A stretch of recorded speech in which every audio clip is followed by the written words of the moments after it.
नमस्कार दोस्तों, my self मोहित तोमर और आप देख रहे हैं DRR कोचिंग क्लासेस। तो दोस्तों, आज कुछ नया सीखते हैं अपने बेस्ट टीचरों के साथ। तो चलिए लेट्स गो।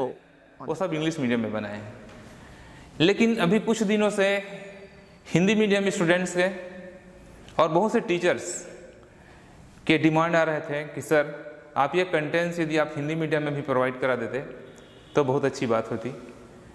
लेकिन मैं टाइम प्रॉब्लम के कारण, ये बात तो मेरे खुद के प्लानिंग में थी, लेकिन टाइम प्रॉब्लम के कारण मैं मैनेज नहीं कर पा रहा था।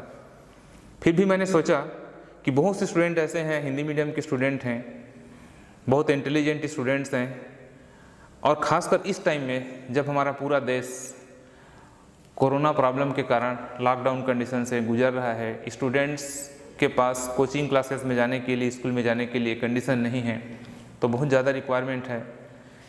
तो मैंने सोचा कि मैं हिंदी मीडियम के लिए भी बनाऊं, और आज ये मेरा हिंदी मीडियम के लिए फर्स्ट वीडियो है जिसको मैं क्लास 12th से स्टार्ट कर रहा हूं, और मैं कोशिश करूंगा कि कंटिन्यूअस आपको 11th और 12th दोनों क्लास के लिए मैं वीडियो प्रोवाइड करा सकूं। हिंदी मीडियम में कंटेंट्स, नेचुरली ये बात मैं अनुभव करता हूँ, मेरा बहुत लॉन्ग टीचिंग एक्सपीरियंस है, मैं ये बात हमेशा से महसूस करता हूँ कि हिंदी मीडियम स्टूडेंट्स के पास study material English medium student के कंपेरिजन में थोड़ा कम होता है। खासकर जब हम IIT JEE या नीट के प्रिपरेशन के लिए जाते हैं तो हिंदी मीडियम में कंटेंट्स बहुत कम होते हैं या पुअर कंटेंट्स होते हैं। इस बात को भी ध्यान में रख के मैं कोशिश कर रहा हूँ, मैं मेहनत कर रहा हूँ कि मैं अपने हिंदी मीडियम स्टूडेंट्स को भी एक स्टैंडर्ड स्टडी मटेरियल प्रोवाइड करा सकूँ, ताकि कहीं भी उनको इंग्लिश मीडियम की स्टूडेंट के कंपेरिजन में, कंपटीशन में कोई प्रॉब्लम ना आए। तो मेरा आपसे एक रिक्वेस्ट है कि जिस तरह से मैं आपके लिए मेहनत कर रहा हूँ, आप भी कोशिश करिए कि आप मेरे साथ मेहनत करिए। मैं आपको ये श्योरिटी देता हूँ कि आपको कहीं से इंग्लिश मीडियम की स्टूडेंट के कंपैरिजन में कंटेंट्स में कोई प्रॉब्लम नहीं आने दूंगा। तो आज मैं स्टार्ट करता हूँ आपके लिए 12th क्लास फिजिक्स का पहला चैप्टर जो कि स्थिर वैद्युत है, और हमारे चैप्टर का नाम है वैद्युत आवेश तथा क्षेत्र।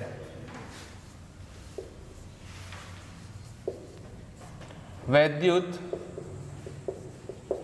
आवेश तथा क्षेत्र। साथ ही मेरा हिंदी मीडियम स्टूडेंट्स को एक सजेशन है कि आप हिंदी मीडियम की स्टूडेंट्स हैं, लेकिन आप कोशिश करिए कि आपको कम से कम हमारे साइंस के सब्जेक्ट के जितने टेक्निकल वर्ड्स हैं, वो टर्मिनोलॉजी, वो शब्द आपको इंग्लिश में भी आने चाहिए। क्योंकि आफ्टर 12th क्लास जब आप हायर एजुकेशन के लिए जाएंगे तो आपके लिए एक बड़ा प्रॉब्लम हो जाएगा कि यदि आप टर्मिनोलॉजी को इंग्लिश में नहीं समझेंगे तो बहुत प्रॉब्लम होगा। इसलिए मैं अपने सभी वीडियो में कोशिश करूंगा कि कम से कम जो टर्म्स यूज़ होते हैं, जैसे यहाँ पर मैंने टर्म यूज़ किया है वैद्युत, तो आपको पता होना चाहिए इसको इलेक्ट्रिसिटी कहते हैं, आवेश को हम चार्ज कहते हैं। तो ये पूरी टर्मिनोलॉजी मैं इंग्लिश में प्रोवाइड कराऊँगा, और आपसे मेरा रिक्वेस्ट भी है कि आप उससे भागें मत। आप हिंदी के साथ साथ इंग्लिश टर्मिनोलॉजी को भी शुरू से ध्यान दीजिए। तो हमारे चैप्टर का इंग्लिश में नाम क्या हो जाएगा? Electric charge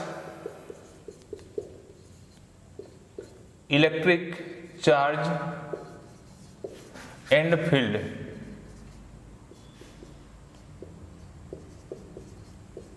electric charge and field, ये हमारे चैप्टर का नाम है। अब हम सबसे पहले अपने कॉन्सेप्ट क्लियर करते हैं कि वास्तव में जो चैप्टर का हमारा मेन हेडिंग है वैद्युत आवेश, इनको सबसे पहले समझते हैं। भाई विद्युत क्या है, आवेश क्या है, ये पहले समझना पड़ेगा, तब तो आपको चैप्टर समझ में आएगा। तो सबसे पहले हम डिस्कस करते हैं विद्युत के बारे में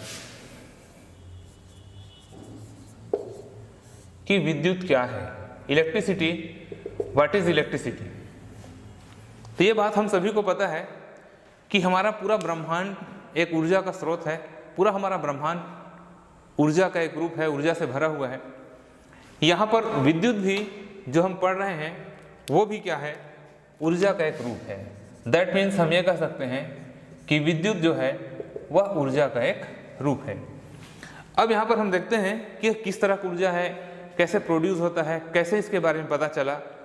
इसकी बहुत लंबी हिस्ट्री है, लेकिन मैं सीधा आपको इसके पीक हिस्ट्री पर बात करता हूँ, सीधा इंपॉर्टेंट हिस्ट्री पर बात करता हूँ। इस सबसे पहले इनको सिस्टमेटिक जिस वैज्ञानिक ने हमको इंट्रोड्यूस कराया वो हैं अमेरिका के साइंटिस्ट बेंजामिन फ्रैंकलिन। बेंजामिन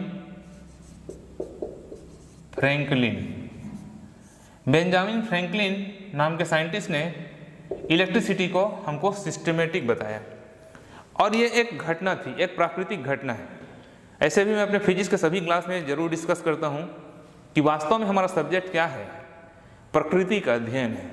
प्रकृति में होने वाली घटनाओं और उसके कारण को जानना ही फिजिक्स है। तो बेंजामिन फ्रैंकलिन ने भी इलेक्ट्रिक एनर्जी को, विद्युत ऊर्जा को एक प्राकृतिक घटना के द्वारा हमको इंट्रोड्यूस करा है। वो प्राकृतिक घटना क्या थी? बेंजामिन फ्रैंकलिन को पतंग उड़ाने का शौक था, और वो एक बार पतंग उड़ा रहे थे। कपड़े के बने हुए बहुत बड़े बड़े पतंग, अमेरिका में इसका कंपटीशन होता है, उनका पतंग बहुत हाइट में था।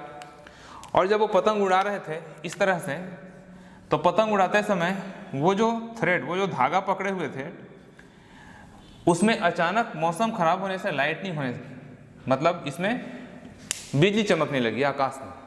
जैसे ही आकाश में बिजली चमकने लगी तो बेंजामिन फ्रैंकलिन ने देखा कि उनको हाथ में रखे हुए धागे पर कुछ झटका जैसा शाक, इलेक्ट्रिक शाक जिसको अपन कहते हैं, एहसास हुआ। और यहीं पर बेंजामिन फ्रैंकलिन ने यह बात डिक्लेयर किया कि वास्तव में आकाश में जो हमको बिजली दिखाई देती है, जिसको हम लाइट कहते हैं, वास्तव में आज भी जिन लोग साइंस के उतने जानकार हैं उसको प्रकाश समझते हैं, लेकिन बेंजामिन फ्रैंकलिन ने बताया कि वास्तव में प्रकाश नहीं, वो क्या है, विद्युत है। यहीं से हम विद्युत के बारे में थोड़ा जानना स्टार्ट किए। बाद में वैज्ञानिकों ने सोचा कि बेंजामिन फ्रैंकलिन ने जो विद्युत के बारे में बताया, उसके प्रोड्यूस होने का, उसके डेवलप होने का कारण क्या है? तो यहाँ पर पता चला कि उसका कारण है घर्षण। किस तरह का घर्षण? बादलों के बीच में घर्षण। क्लाउड्स, स्काई में जो बादल होते हैं वो मोशन कंडीशन, मूविंग कंडीशन में होते हैं, तो वो या तो अगल बगल गुजरते हुए या आमने सामने से टकराने से, इसीलिए आप देखते होंगे जब भी लाइटनिंग होती है तो गरज भी हमको सुनाई देता है, साउंड भी सुनाई देता है। क्यों? क्यों? उनका टक्कर है, बादलों का टक्कर है। इस तरह से क्या हुआ, देखा वैज्ञानिकों ने देखा कि यहाँ पर जो विद्युत उत्पन्न होता है उसका कारण क्या है, घर्षण। और इस बात के को लेके वैज्ञानिकों ने फिर प्रयोगशाला में प्रयोग किया। प्रयोगशाला में किस प्रकार का प्रयोग किया? देखिए, ये बात तो पता चल गया कि विद्युत के उत्पन्न होने का कारण क्या है, घर्षण। तो इस पर प्रयोग किस प्रकार से? पहला प्रयोग जो लैब में हुआ वो इस प्रकार का था। एक हम कांच का छड़ ले लिए, ये कांच का छड़ है, और इस कांच के छड़ को फलालेन के कपड़े से या बिल्ली के ऊपर के, उसके बाल से, हेयर से बिल्ली के, इस प्रकार से रगड़े, और रगड़ने के बाद उसको एक धागे से लटका के स्वतंत्रता पूर्वक लटका दिए। इसके बाद एक और राड लिया, सपोज ये मेरा एक राड है, इसको लेकर मैं से लटका दिया, एक मार्कर दूसरा राड है उसको लाया और हम इसके पास में उसको लेके आए। ये भी कांच का छड़ था, दोनों कांच के छड़ हैं। जब इसको इसके पास में लाया गया, पहली घटना ये, जब इसको पास में लाया गया तो ये कांच का छड़ इस कांच के छड़ को क्या करता है, प्रतिकर्षित करता है।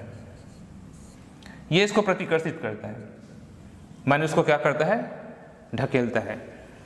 दूसरे नंबर में इस प्रयोग को थोड़ा सा चेंज किया गया। एक तो हमने ले लिया कांच का छड़ जिसको हम घर्षण कराए, और दूसरा जो राड हम लेके आए उसको लेके आए एबोनाइट का। एबोनाइट भी एक तरह का पदार्थ है। इस तरह से एबोनाइट के राड को लेके आया तो वैज्ञानिकों ने क्या देखा कि यहाँ पर आकर्षण की घटना होती है, ये एक दूसरे को आकर्षित करते हैं। ये दो घटना प्रयोगशाला में करके देखा गया।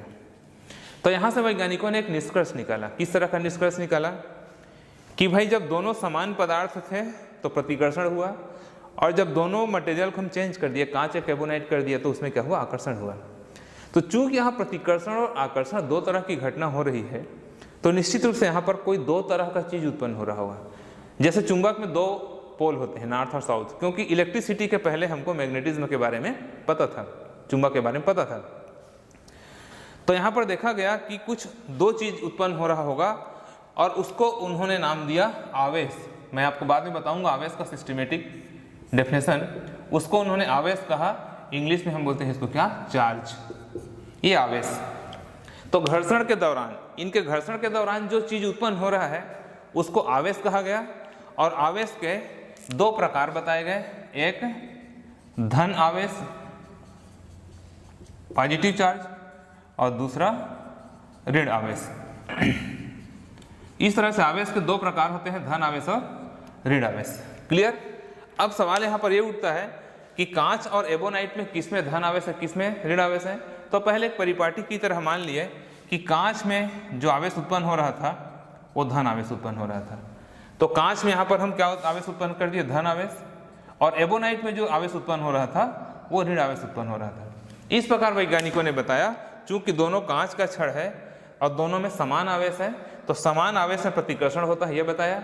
और यहाँ पर क्या है, कांच में धन है, एबोनाइट में ऋण है, तो असमान आवेश में आकर्षण होता है, ये बात पता चला। तो ये एक स्टार्टिंग कॉन्सेप्ट था जो शुरुआत में आया, लेकिन कुछ दिनों बाद ही हमारा जो कॉन्सेप्ट है वो फेलियर डिक्लेयर हो गया। क्यों फेलियर हो गया, असफल हो गया? क्यों हो गया? क्योंकि यहाँ पर इनके प्लस और माइनस आवेश उत्पन्न होने का हमारे पास कोई रीजन नहीं था। हमने मान लिया था कि माना कि कांच के छड़ के पास धन आवेश है, हम कैसे जाने कि उसी के पास धन आवेश है? ये भी तो हो सकता था कि कांच के पास ऋण रहा होगा, एबोनाइट के पास धन रहा होगा। कुल मिला के कॉन्सेप्ट प्रॉपर क्लियर नहीं था।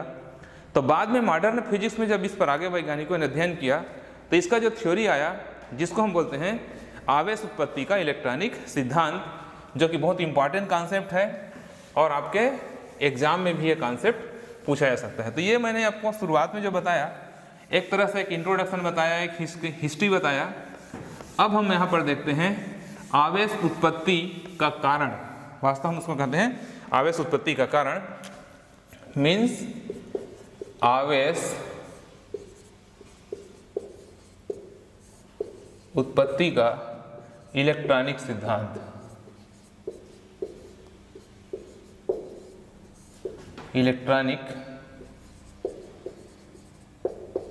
सिद्धांत, इलेक्ट्रॉनिक थ्योरी ऑफ चार्ज, ये मॉडर्न थ्योरी है। इस थ्योरी के बाद आपको पता चल जाएगा कि वास्तव में घर्षण के कारण आवेश क्यों उत्पन्न हो रहा है। तो यहाँ पर देखिए, यहाँ पर हम इमेजिन करते हैं, कल्पना करते हैं कि सपोज ये एक पदार्थ है और ये एक दूसरा पदार्थ है। ये अलग अलग पदार्थ के एटम हैं, ये उसके कण हैं, अणु हैं, इसके दो अलग अलग पदार्थ हैं ये। अब क्या किया गया, इन दोनों के बीच में क्या कराया गया, घर्षण।